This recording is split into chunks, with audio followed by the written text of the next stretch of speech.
Naging presidente na ang dalawang Aquino. Ngayon, Marcos na naman ang Pangulo.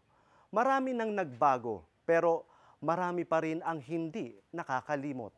Nandito tayo ngayon sa Manila Memorial Park kung saan ginugunita ang 42nd death anniversary ni Benigno Ninoy Aquino Jr., dating senador at kritiko ng diktador na si Ferdinand Marcos. Umaga ng August 21, nagdaos ng misa sa puntod ni Ninoy katabi ng mga puntod ng asawa niyang si Cory at anak na si Noynoy. Sa kanyang homily, sinariwa ni Father Manoling Francisco ang sakripisyo ni Ninoy, isang panawagan na ibigin ang bayan, iba-iba man ang ating pinaniniwalaan. Are we Filipinos indeed worth living and dying for?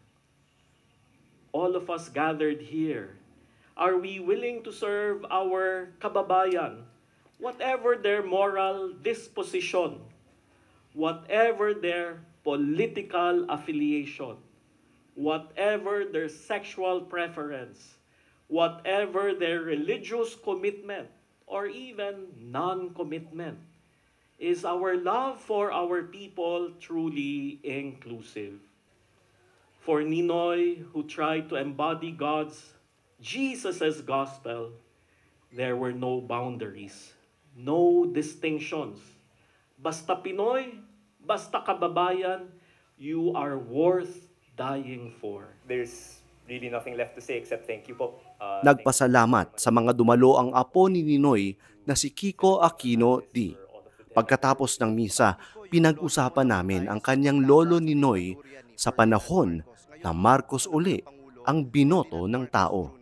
Anong nararamdaman mo na ginugunita yung pagkamatay ng lolo mo na Marcos pa rin ang Pangulo?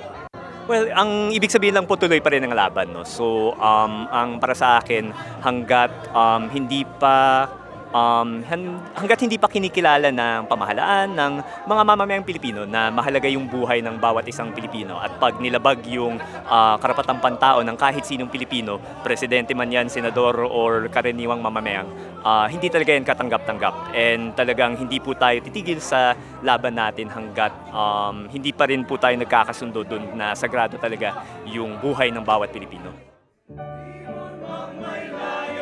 Madali mang makalimot ang maraming Pilipino, nagsisilbi pa ring alaala ang puntod na ito ng pagkakaisa, kapatiran at pag-ibig sa bayan, anuman ang kulay sa politika.